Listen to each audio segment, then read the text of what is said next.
Good morning. I'm former Cabinet Secretary Attorney Edwin Lacierda during Pinoy's administration. And I'm former Cabinet Secretary Hernani Braganza during President Gloria Macapagal Arroyo's administration. And we are the spokes.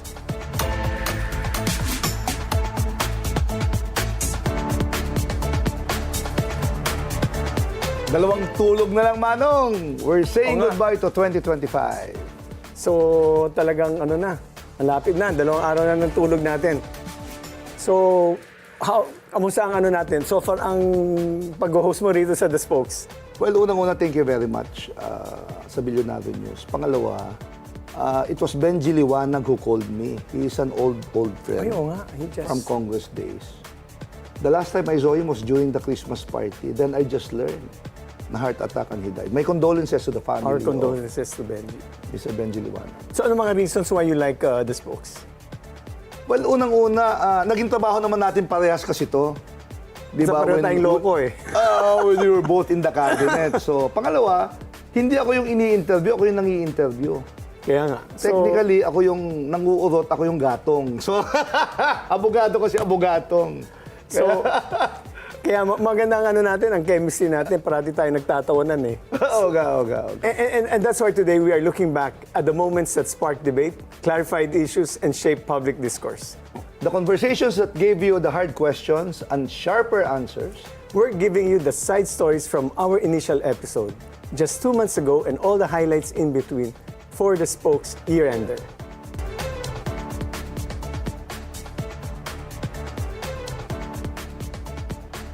Alam mo, ang ganda ng pilot talaga nung series nung Spokes nalok yan eh. By the way, pasalubong ko Ninong Nani.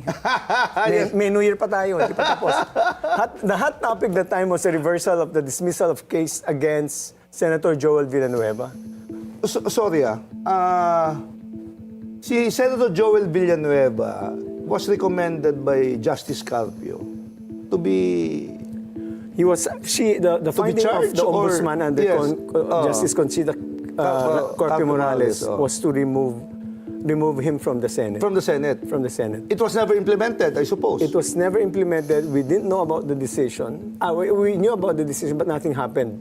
So talagang for the longest time, nag-retire na si Justice Carpio, it was still hanging. We didn't know also, nag-file na ng motion for recon si Senator Joel. Yeah. So bigla na lang, during that time, bigla na lang may decision lumabas na nalaman ni Ombudsman Numulya. Because, remember, nagbalita si Boying na, I will look at the case of Senator Joel Villanueva. So ang ni-reverse ni Justice Martirez, yung decision ni Justice Carpio, hindi umabot sa Sandigan Bayan. Hindi, umabot sa Senado. In fact, there was a speech made by Senator Tito Soto then. Yes. That the ombudsman has no jurisdiction over the Senate kasi independent body siya, independent legislative body siya. So, kaya they didn't take action on that point. Kaya ako tinanong po sa inyo to dati, kasi hindi nga ako abogado. Ang sabi nyo nga, yung ombudsman ang piskal, ang Sandigan Bayan ang korte. So sabi ko, a fiscal cannot reverse the decision of a judge. It was an administrative case. Administrative case. Recently, a few weeks ago, I spoke to Conchita Carpio Morales. Yes. Personally. Yes. Nagkita kami. Mabait po yun. Mabait siya. Pero matara yun. Huwag ka mag-commit ng crime under her watch. Kakasuhan ka. Love ko yun. But anyway, Ilocano rin. Oo nga po. Ang sabi niya sa akin, I wasn't telling them to remove Senator Joel Villanueva. I was recommending because I recognize that. Let's watch how the confrontation between a former Justice Secretary and a former Ombudsman unfolded. Essentially, can you just reiterate the grounds for the dismissal of, or the reversal of the decision of Justice Chit Carpio Morales? From the very start, Senator Joel Villanueva has already raised the defense that the one who requested for the PDAF is the Buhay Party List. Right. And the signature in the Buhay Party List letter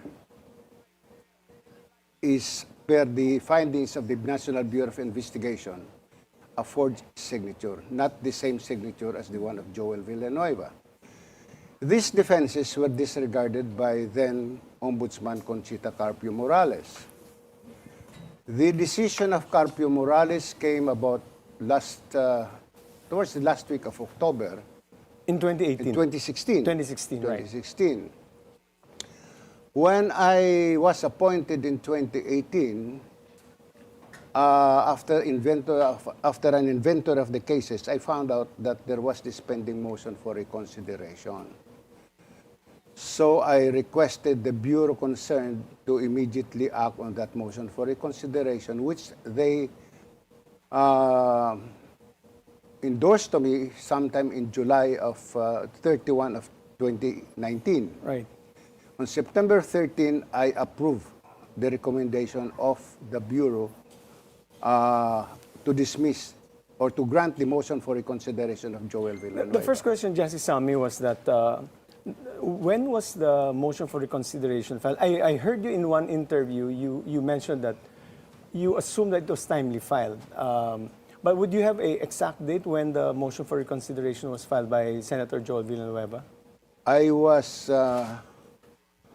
told and sent a copy actually by the first page of the motion for of the resolution.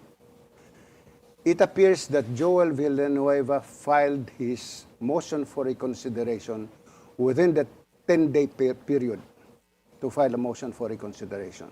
Because there are two periods in the ombudsman. 5 days when it comes to criminal cases and 10 days when it comes to administrative cases. And this is an administrative case? This is an administrative case. Senator Drilon, you've gone through this. You've been a senator for so long. So how do you view the whole... Well, firstly, I haven't seen the decisions, and therefore, if I comment, it is only on the jurisdiction of the ombudsman. Yes. It is very clear that under our Constitution and the Ombudsman Act, the ombudsman has no jurisdiction over members of Congress. You may not like that rule, but that's the rule in our Constitution, that members of Congress can only be questioned in the Senate or in the House. What are you suggesting? What are you suggesting? I am not suggesting anything. That's the reason why the Senate at the time did not favorably act on the recommendation or on the dismissal order, because the legal counsel of the Senate, in a memo, said that they have no jurisdiction over senators. And I think Tito Soto was then the majority leader and brought this before the plenary. And indeed, as a lawyer, when I was reading the Constitution, really, the ombudsman has no jurisdiction over senators and Congress. Having said that, it is clear that the Senate has not acted on this. The issue has not been brought to the Senate on the merits as to whether or not there is a basis for the malfeasance charge of Bilyonaryo. Sad to say, we are not bound. I mean, that's really sad. But we are not bound by what the ombudsman says. We have our own proceedings. A case can be filed before the Senate today. As Justice Carpio said, there is no, Tony Carpio, there is no prescription insofar as the grounds insofar as the Senate is concerned. Now, the issue as to whether or not, these offenses were committed, allegedly, during the time that Senator Villanueva was still a congressman. Right. And therefore, it can be asserted that having been elected as a senator, the alleged offenses committed before he became a member of the Senate was abolished by the fact of his election to the Senate. This is the Aguinaldo doctrine, which has been vacated. Abandoned, yes. And for the benefit of our audience, Aguinaldo pertains to Governor Aguinaldo of Cagayan, That's right. who was subject of a disciplinary action, but raised the issue of his having been re-elected as governor of Cagayan. And the court, in the first line of cases, said yes. That's why there is the so-called Aguinaldo doctrine, but which subsequently was vacated. So now the issue is the question: can can somebody bring a case against Joel on the basis of that incident? My answer is yes.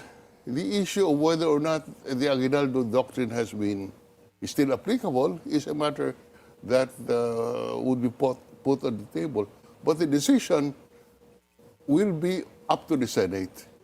And they will be deciding on the basis of the case filed directly in the Senate and the evidence presented in the Senate, but not on the basis of the Ombudsman's decision. Because, correctly, the Ombudsman, with all due respect, has no jurisdiction over senators and Agreed. congressmen. Just to clarify, Ombudsman Conchita Carpio Morales sent a copy of the decision to the Senate in 2016, to which the Senate replied that they have no jurisdiction. I mean, that Ombudsman has no jurisdiction. Yes, the Ombudsman does not have jurisdiction, and therefore no further discussions on the case were conducted. That's correct. So if the case were again brought up, wouldn't Senator Villanueva just simply raise the same issue of jurisdiction? No, because now what will be discussed will be the merits of the malfeasance. The jurisdiction will no longer be questioned. Yes. I repeat, I agree. the reason why the Senate did not implement Conchita Carpio Morales' decision, even if it was correct, the reason why we did not act on it is because of lack of jurisdiction. And the four of us here are lawyers. No matter how brilliant or good you are, if the court has no jurisdiction, the court has no jurisdiction. Period. Yes, But just to be clear, but the acts were committed when he was still a member of Congress. That's right. Specifically the House of Representatives. That's right. Now you're taking jurisdiction because he's already a senator, but the acts were committed when he was House. Are you still saying that you can invoke I am not jurisdiction? saying that. What I'm just saying is it can be litigated before the Senate as a body. Initially with the Committee on Ethics, and the arguments be raised in the Senate as to whether or not he is still liable for the acts committed while he was a congressman on the basis of the Aguinaldo doctrine. And whoever will file a case against him will argue that the Aguinaldo doctrine is no longer applicable. All I'm saying is that the case of Villanueva can be tried on the merits in the Senate. It has never been tried there. Now, the merits include the matter of whether or not the Aguinaldo doctrine applies. That's basically what will happen. So that the issue of whether or not the Ombudsman had jurisdiction or has jurisdiction is a settled issue. In other words, the Ombudsman has no jurisdiction, but the Senate as a body has jurisdiction under the Constitution and under the Constitution over members of Congress. Sir Sam, what is this matter of a secret decision? Is there such a thing as a secret decision? I mean, we all know that there are certain decisions that are published. The Supreme Court publishes its decisions. All because they decisions are become- published, that's certain. Yes. No, but there are also minute resolutions, Justice Sami, Yes, and of which are not. okay. Those are the. I think I remember Justice Sami saying in his statement that there are Supreme Court decisions that are not published. Tama ba? Yes. Unpublished. Unpublished. And I think you are referring to minute resolutions po ba? Not just minute resolutions. Not all decisions of the Supreme Court goes into the ESCRA or the Philippine reports. Yes. Or are published in ESCRA. But doesn't mean that if it doesn't go to the ESCRA or to the SCRA, it's not public. I mean, the publication is through SCRA and through, but I think all online, decisions are published in the General Records or GR. Yes, in the GR. In GR, It is. yes. So how I think the first person to describe it as secret was either Ombudsman Boy or the other. Actually, was what really already, happened is in the chronology of events, Ombudsman Remulla was saying that he will request the Senate President to implement the dismissal order issued by Carpio Morales. And this was because he didn't know that there was already an Yes. existing reversal order. But then when somebody told him that that order was already reversed in a motion for reconsideration that was granted by Ombudsman Martires, he suddenly shifted and said, that is a surprise or a secret decision that just saw on my table. Of all cases, this is the only decision that fell on his table. There are other decisions that I issued, that I signed, that didn't fall on his table. And besides, if just the motion for reconsideration was given to him, why didn't he ask the records of the case from the Central Records Division? Why must he say that there is a secret decision? That is the reason why I am actually becoming violent in my talks, in what I say. Because it connotes that an anomaly or irregularity was created. If Father said, the only ones who knew about the resolution of the Ombudsman is Ombudsman Martires and Joel Villanueva. That is not true.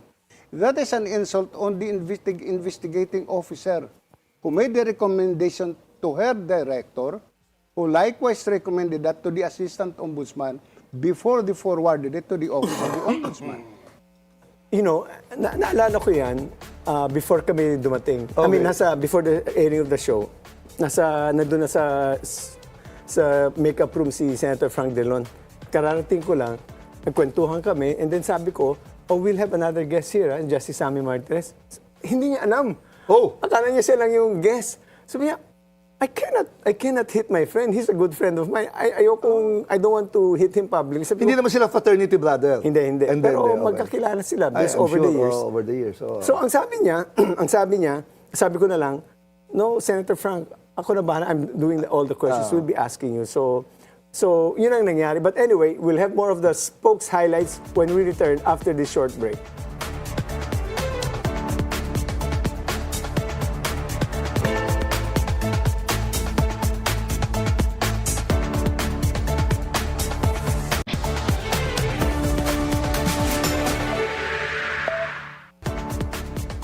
And the spokes is back. This time, it's a spokes interview with Senator Rodante Marcoleta. So, ano natin? Alam mo dito, mahirap kunin si Senator Marcoleta sa TV interview. Minsan lang yan nagpapa-unlakma. Oo nga. So, surprisingly, I think dinala ni Attorney Trixie Cruz-Angeles. Magkaibigan sila. Magkaibigan sila. So, na-convince niya si Senator Marcoleta mag-attend or magpa-interview. So, interesting din yung interview niya.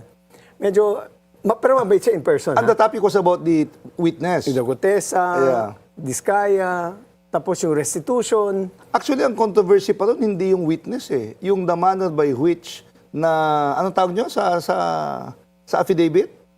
So, yung notaryo? Oo, notaryo. Yung pa yung issue nun eh, yung notaryo. Maraming issue doon kay Senator Rodante Marcoleta.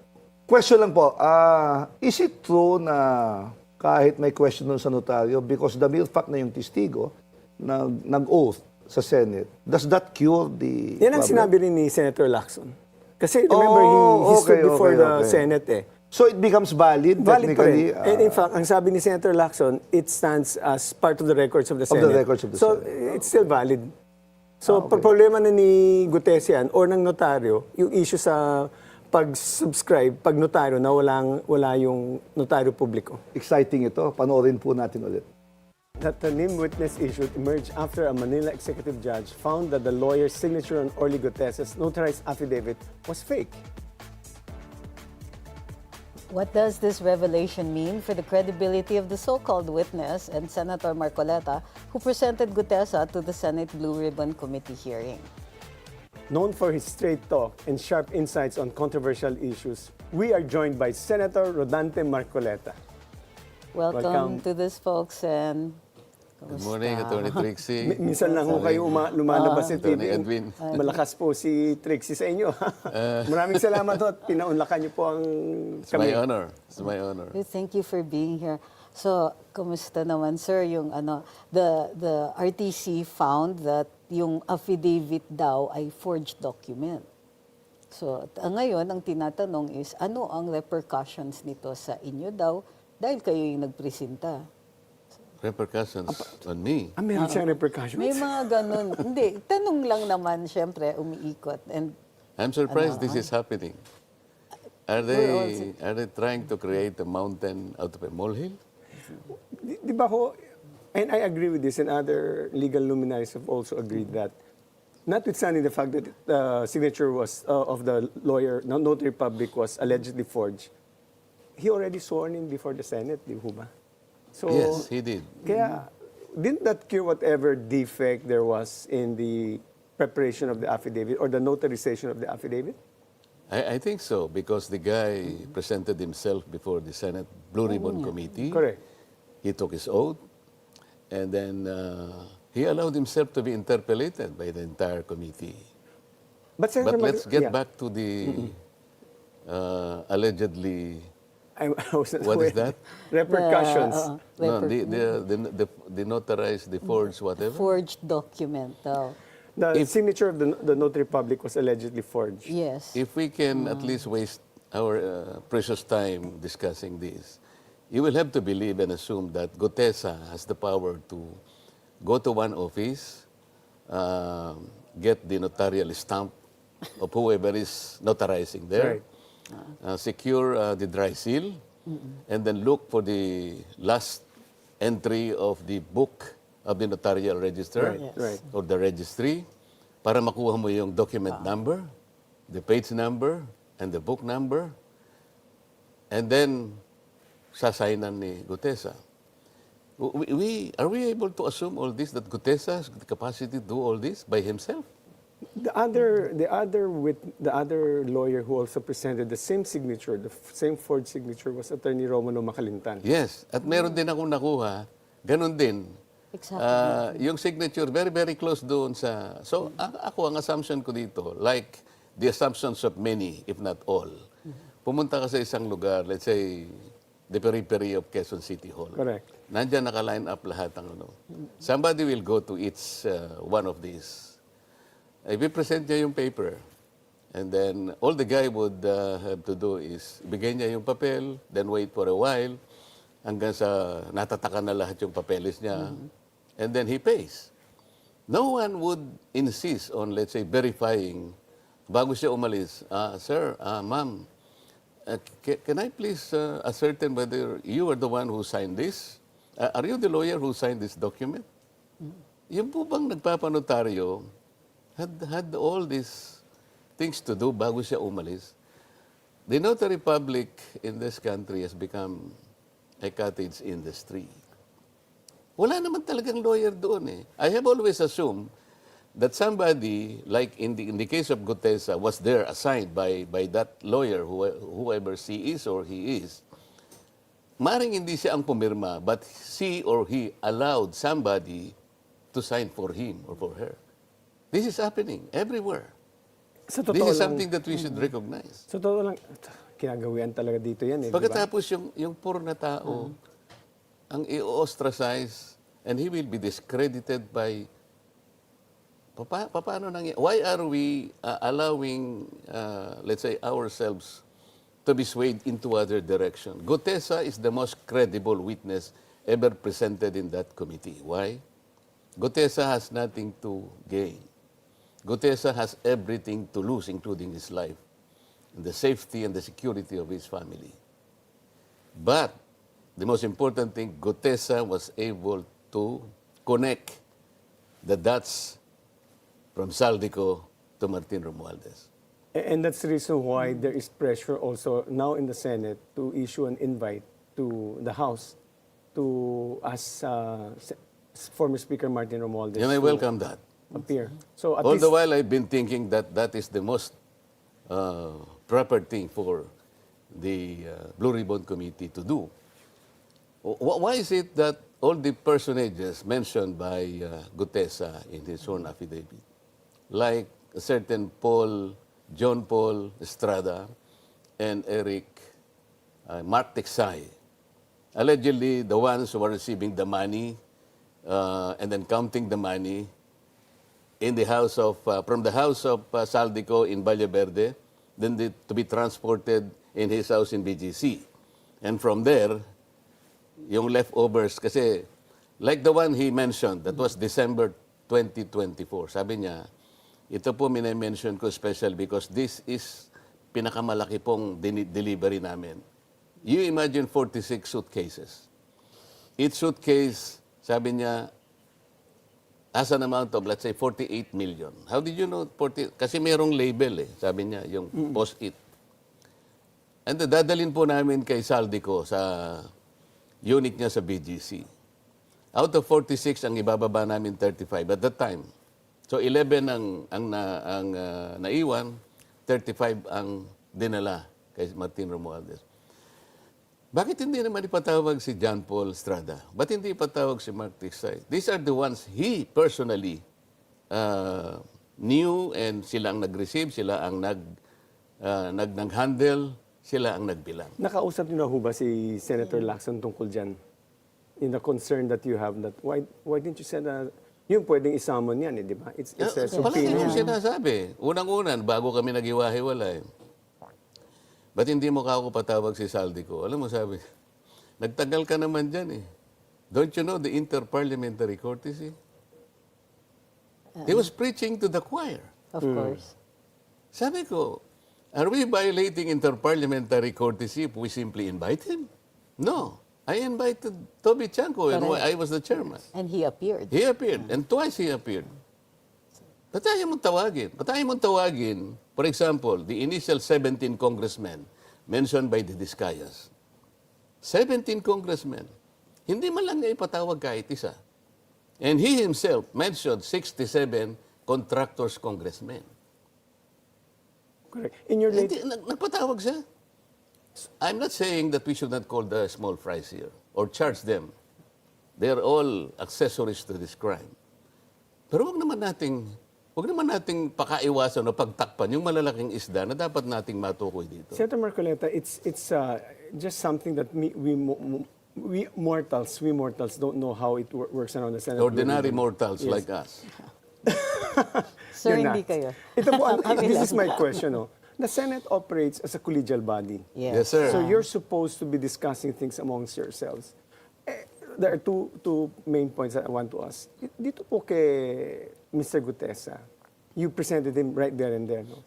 Was there a previous notice to the chair or to the others? Because you're working as a collegial body, did you inform them that I have a surprise witness? I remember that you mentioned it right there and there. Because my understanding of Senate rules, and because it's a collegial body, that there you should provide notice to all the members so that they can aptly prepare for the closest case I recall was, if it's a very sensitive witness and you just brought him in, you will normally ask for a break, maybe 1 hour, and discuss it among the body, among the Senate Blue Ribbon, and then come back. And by which time, they would have sufficient time to prepare. Why wasn't it, I remember you asked permission and Senator Ping Lacson said yes, but as a general practice, don't you as a collegial body inform each other? Let's say, sabi ni Senator Ping Lacson, meron din siyang surprise witness. So, binandera na niya sa publiko, meron siyang witness. Hindi ko po alam kung sabay naka-adjourn kayo ngayon. Will you be meeting first to discuss sino ba itong surprise witness? I think, shouldn't he be obligated to inform the fellow committee members, Blue Ribbon? First, to the initial question you raised, bakit hindi ako nagkaroon ng pagkakataon na i-discuss sa kanila? Correct. Kasi, nung na-meet ko si Gutesa through Mike Defensor, there was a little time. Hindi naman ako naniwala na may tao nga palang may gustong gumawa ng... Sabi ni Mike Defensor, i-meet po lang siya because for 2 months, hinahanap ka raw niya, nalaman ko through my emissaries here, ikaw ang hinahanap niya. Gusto lang niyang makausap ka because mayroon daw siyang sasabihin. Sabi ko, paano ito mag-aalas 2 na? Ang ang session namin is 3 o'clock. This was the day before ho ba ng Blue Ribbon? Yes, yes. So, hindi ko na alam kung anong date. Sabing ganon, hindi, we are in Manila kung saan mo gusto, malapit sa'yo para lang makita mo yung prepared statement. O can you go to this escape? Kasi yun lang ang alam kong malapit, that's 5 minutes away from the Senate. So pumunta ako. Okay? Doon ko nakita na, sabi ko, matindi tong statement mo. Are you prepared to make yourself available before the committee? Yes, sir. O sige, sabi ko, panutaryo mo. That's for my benefit only kasi hindi ako naniniwala na matapang siya talaga. I don't know him. Okay, so kung talagang buo ang loob mo, pumunta ka bukas sa Senate before 9 o'clock ng umaga. Okay. Sino kasama mo? Ako lang po, sir. Anong sasakyan mo? Sir, nakamotor lang po ako.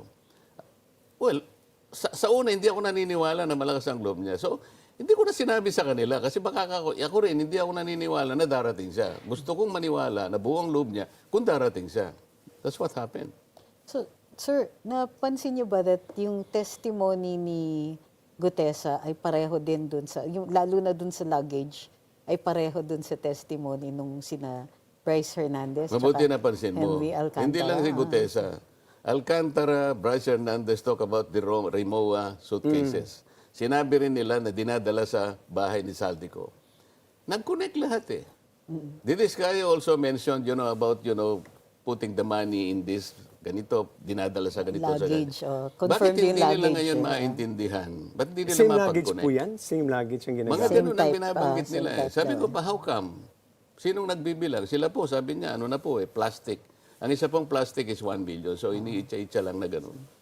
So, sir, walk us through yung testimony ni ano.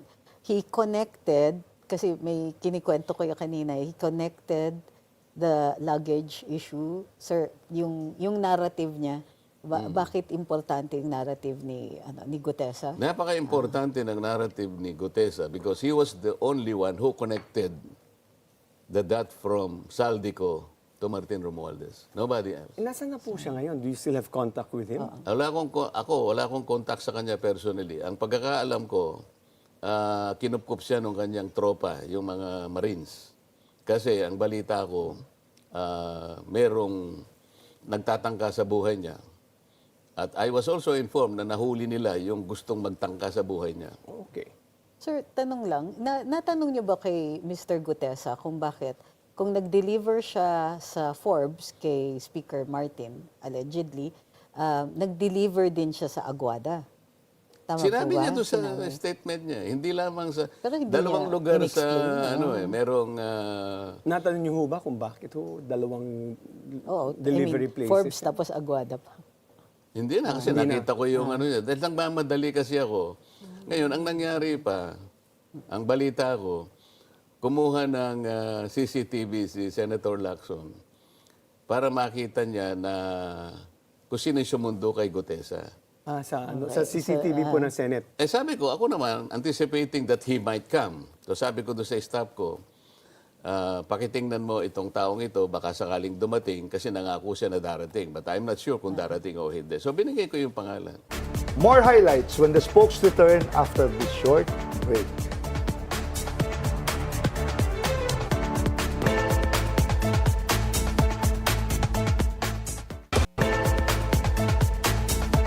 The spokes is back. Two opposing views, one critical national issue. What happened between Attorney Trixie Cruz-Angeles and Commodore J. Tariela? Alam mo, I noticed doon sa pag-discuss, talagang iba ang posisyon ni Trixie sa posisyon ni Jay. Si Jay talaga, obviously, si Trixie kasi admitted in a house hearing that she went to China for training together with some vloggers. No? So talagang yung position ni Trixie, parang iba taliwas sa position ko bilang Pilipino. At sa kay Jay, kaya may paulit-ulit na tanong, talagang medyo nagkainisan sila. At least si Jay na talagang kita niya, ito largely saying, teka, tanong ka na, medyo makulit na itong tanong na to. So that's the sense I get. Kaya hindi na ako sumasama. Sila na bahala magbangayan doon sa ano. Alam mo, Manong Edwin, distrito ko dati to yung West Philippine Sea. This is in the first district of Pangasinan. This is the Baho de Masinloc. Yes. At talagang nahihirapan yung mga mangingisda doon. But ito, na-frame kasi yung debate na whether you are pro-China o pro-Philippines. Ano ba dapat? Di ba dapat pro-Philippines ka? I consider Commodore Tariela as a patriot.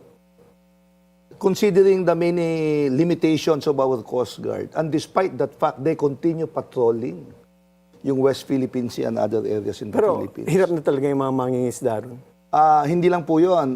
Hindi lang mga mangingisda, sinira na ho yung kalikasan natin, kinuha po yung mga malaking shell na under our laws are illegal to gather, yung mga giant clams.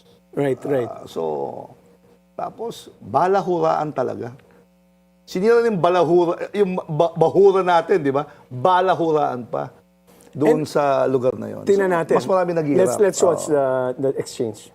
Essentially, what the government and any government should be saying is, we're fighting for our own national interests. Is there development ongoing if the Typhoon missiles belong to the U.S. and they're simply here?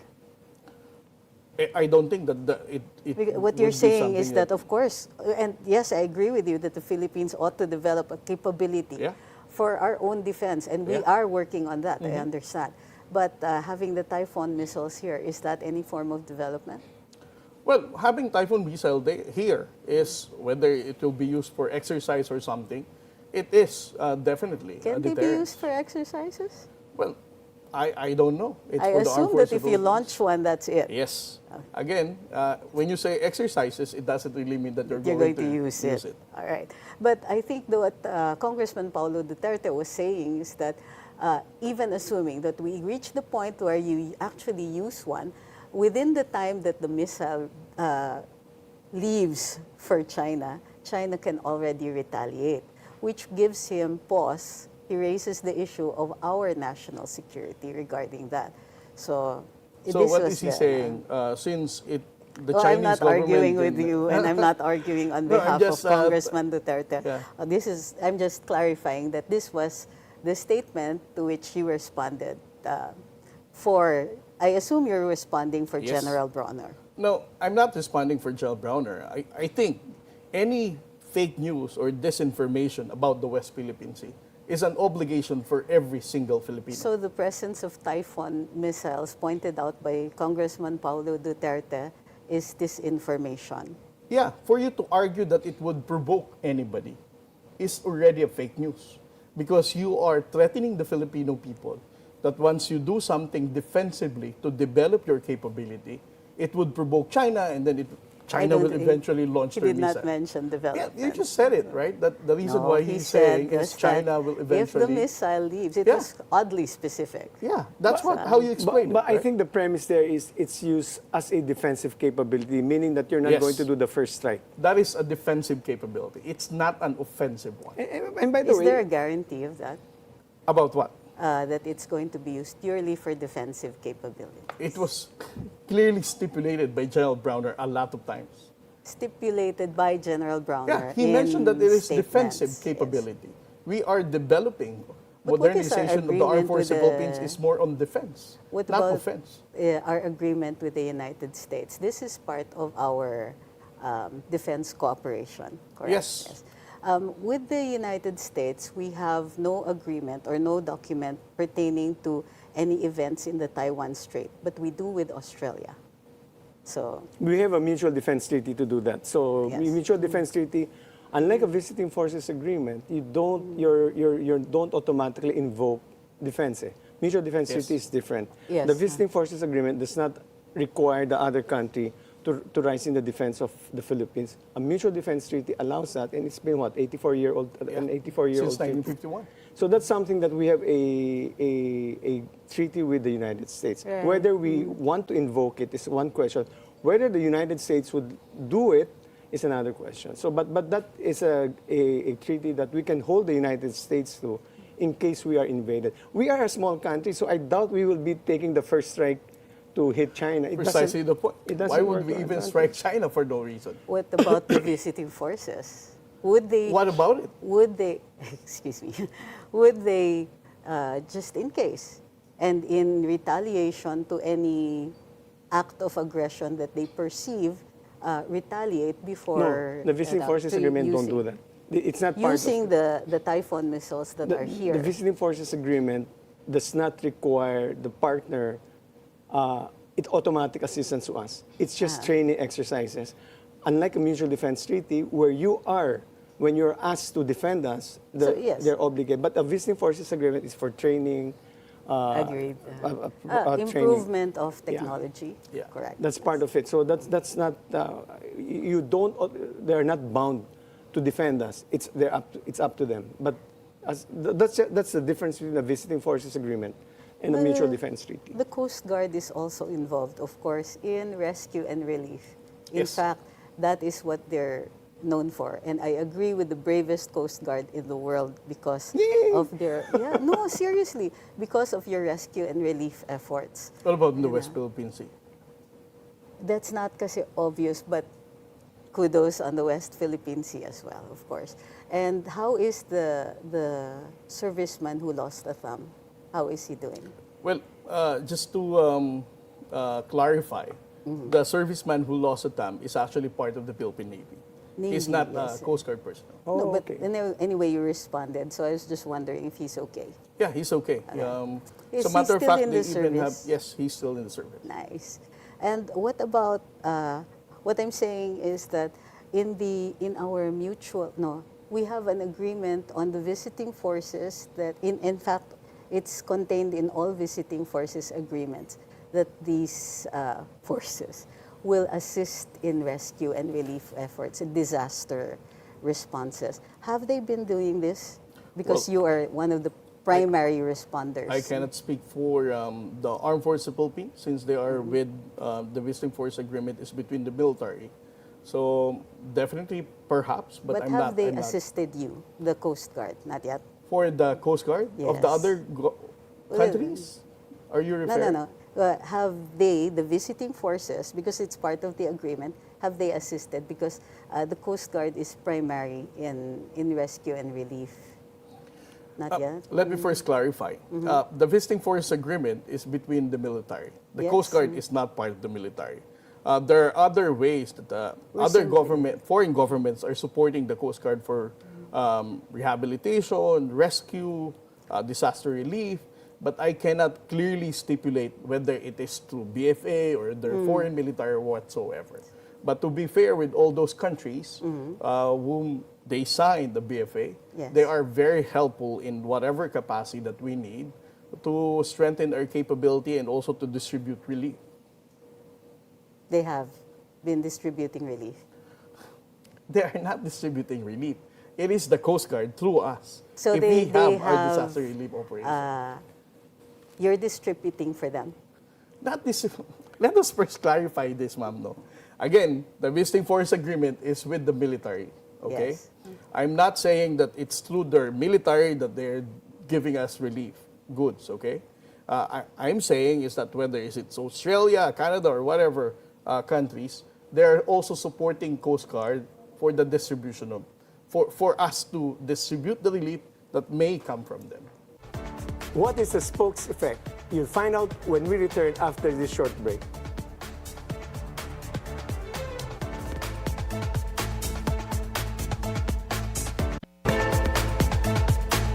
We coined the term the spokes effect, and this simply means that after guesting here, the guests were profoundly affected enough to put them to action. So Manong Edwin, panoorin po natin yung interview ni PAOK Chief dito po sa The Spoke sa Yes, Bilyonaryo sige. News.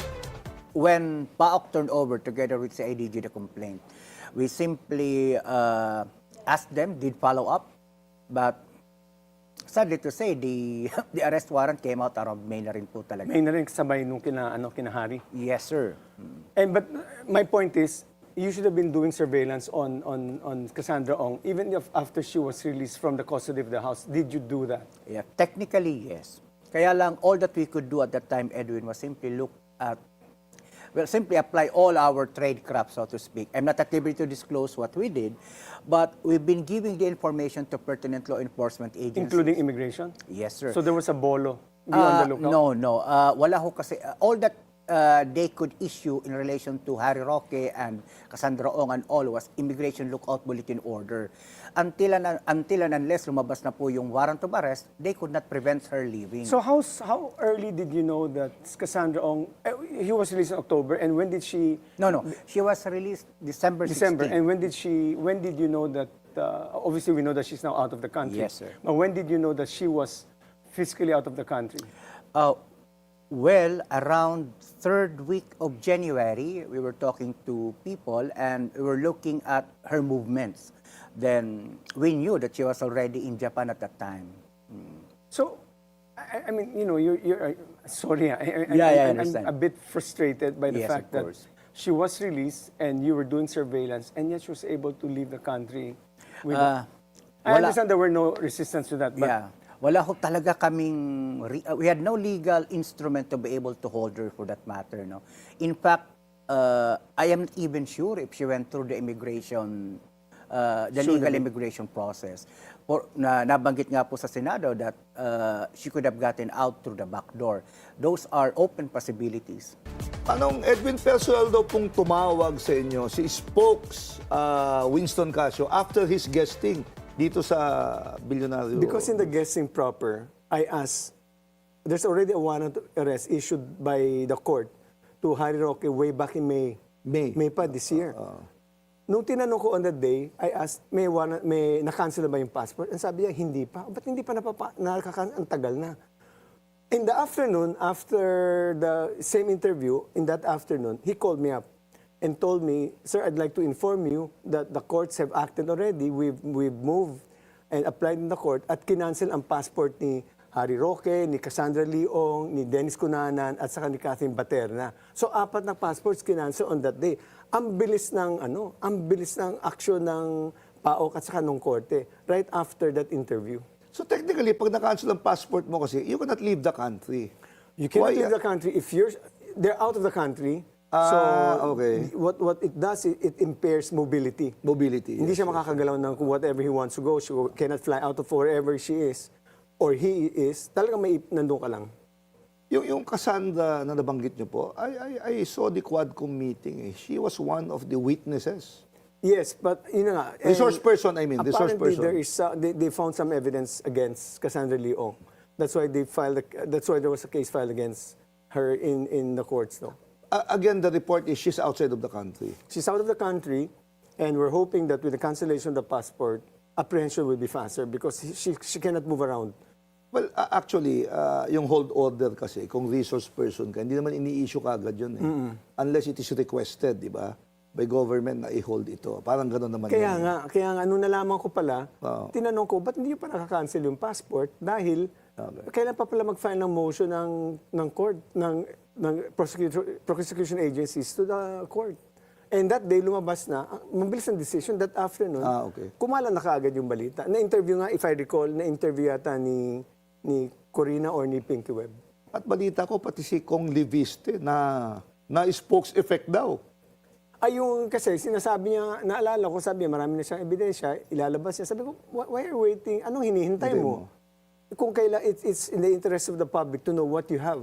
So, ilabas mo kung meron kang ilalabas. So, Ito yung sa mga flood control anomalies. flood control sa, I think, primarily sa O yung una siyang binablind. Batangas. Sa Batangas. okay. Kaya di ba, mainit ang ano niya kay Guardiola. Yes. So, yun yung but those are the pointed questions that we've asked that prompted our interviewees to take action. Okay.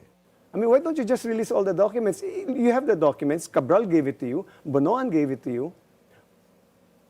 Damn house if they refuse to release it, if they order you not to release it. It'll be laudable for you if you decide to release it. And actually, that's why I'm bringing this up now, because in Congress today, I'm going to be asking for permission to release what I have. Good. And then, let's also confirm with ICI if they have not received the documents that you mentioned, because that's also something that is negligent of the DPWH not to do so. So that's something that we should also call to task DPWH, confirm with them, have you or have you not submitted the documents that Congressman Leviste has been asking for? And do you think that these documents should also be made public? Of course, I'm a private person. There's a public interest. And, we've been with Pinoy. We've always battled for transparency and accountability. By the way, I'd like to say this in fairness to members of Congress. People assume if a project is in their district, it's the congressman that proposed it. The most likely is, but it's not true in all cases. Actually, in the 2025 budget, the majority were not proposed by the district And congressman. then all the more incumbent So for you to release them. It, I think, would also help clarify things for the district congressmen who park these projects in their districts. Alam nyo, Manong Edwin, ano ang impression nyo po kay Kong Leviste? Kasi bata itong mga to, mga Gen Z itong mga to. Parang si Kong Kiko, di ba? Iba yung mga bata ngayon eh. What is your impression of him? I'll tell you frankly, I noticed that dahil may ini-expose siya, he's given a pass by the other interviewers. I think we should be rigorous in confronting them. Ano ba talagang ebidensyang hawak nyo? Because it's not enough for us, especially if you're confronted with thick documents, Yes. the interviewer would just say, okay. Okay. But you can't do that eh. Because we're not here to please the interviewee. We're here to confront and ask direct questions and tell them what exactly do you have in the interest of the public. Oo nga, kasi one time, napanood po akong interview ni Kong Leviste na he was attacking Secretary Vince Dizon na may mga tao ka dyan na link sa contractors o isang USEC mo na contractor. Then nag-retract sa hapon, sorry, hindi pala. So may mga ganong statements lang. So yun lang naman ang very glaring na nakita ko. In fact, there was no evidence. Sinabi niya walang ebidensya. And then bumalik na siya, sinabi niya meron. Sabi ko, nasaan ebidensya mo? Okay. Because you have to really confront anybody, he who alleges must prove the same. Yan ang tawag sa batas eh. Yes, Kung ikaw yes. nag-a-allege, pakita mo anong katibayan mo. So, kailangan talaga silang ipakita nyo. Hindi lang yung parang nagsasalita kayo, may ebidensya akong hawak, pero ba't hindi nyo nilalabas? Yun lang ang point ko ron. Okay. But they're doing well in Congress, ha? They're doing well in Congress, Yes, yes. but we have to light their feet at the fire. Kahit sino yan, kaya nag-appear dito, we're not doing this for fun. I mean, partly we're funny, but the important thing is the public deserves to know what exactly do you have in your possession. Not only that, ayaw nating magpalaganap ng fake news. Yes, correct. Mahirap yun, di Bawal ba? po ang fake news dito, magagalit si Eileen. Manong Edwin, balita ko na spokes effect din daw si Asik Irene Dumlao. Ng DSWD. Ng DSWD, yes, Alam mo, yes. magaling si Irene Dumlao. You know, honestly, if I was going to look for a spokesperson, she would be a good candidate because she's very knowledgeable on the issues and magaling siya magsalita.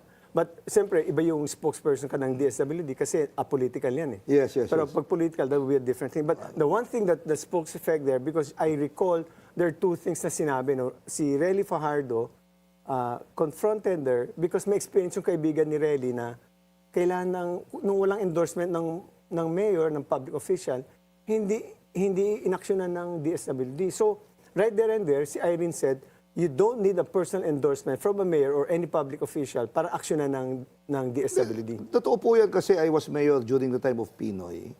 And Secretary Dinky was the DSWD secretary. And she was very vocal about walang kinalaman na yung mga elected officials sa pagdetermine kung sino dapat ang recipient ng mga programang ito. Sige nga, let's watch the interview between Asik Irene Dumlao and Relly and I. I'm sure people report to you. And ma'am, ang hirap talaga. I mean, that's common naman.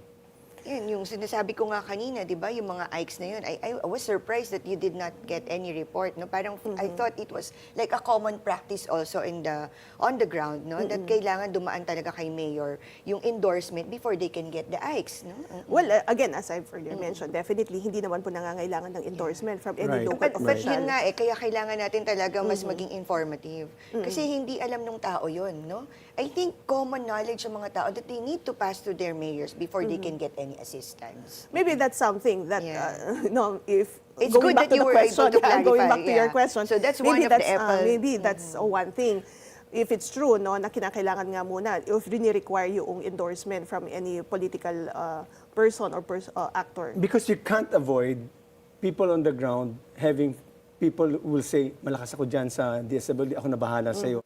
You know, the other spokes effect nung appearance si Irene dito was, we were mentioning na may cases ba na filed against yung humingi ng facilitator, si kumukomisyon sa pagbigay ng cash, no? Oo. Few days after that, or I don't know, but very soon, I think day after that, nag-file sila Irene Dumlao ng additional cases. Against barangay officials? Against barangay officials. Talagang lantaran talaga at medyo laganap yung ganong klaseng pamamalakad ng mga barangay officials. Well, I know of one case kasi sad to say, bibigyan yung tao, assuming 7,000 ang mapupunta sa tao, 2,000. Yung mga insider naman ng DSWD, 2,000. Tapos yung politiko, kanya yung bulto. Ayun na nga. Yan ang hatian dyan. So, ititingnan ko nga, kapital lang ata yung na-filean. But is there an internal investigation within the DSWD sa mga tao naman nila na may problema? So, by the way, sorry. This is an agency, yung DSWD, na may counterpart sa local government. So, maybe hindi sa national, but dito sa local nangyayari yun. Correct. But At least na nagkaroon ng effect, no? Yes, yung pag-appear ni Irene Dumlao. And masarap ka usap si Irene Dumlao, no? Anyway, we wrap up today's year-end episode of The Spokes. May part 2 pa po ito. Bukas, abangan po natin. And for now, again, don't settle for just one side of the story. Because every issue has 2 perspectives, and the truth may be somewhere in between. I'm Attorney Edwin Lacierda. I'm former Congressman Hernani Braganza. And we are The Spokes.